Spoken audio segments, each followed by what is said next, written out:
शिंदे साहेब यापासून शिवसेनेपासून काम सुरुवात केली.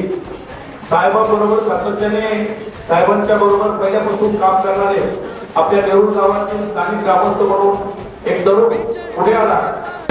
शिवसेना संघटनेच्या वतीनं आजचा दिवस खूप महत्वाचा आहे, सुवर्ण क्षण आहे. आपण पाहत आहात की शिंदे साहेब मुख्यमंत्री झाल्यानंतर या राज्यामध्ये गोरगरीब जनतेला जे देता येणं शक्य आहे असे अनेक निर्णय शिंदे साहेबांनी घेतले आणि विशेषतः महिलांच्या बाबतीमध्ये खूप ऐतिहासिक अभूतपूर्व अशा प्रकारचे निर्णय शिंदे साहेबांनी घेतले.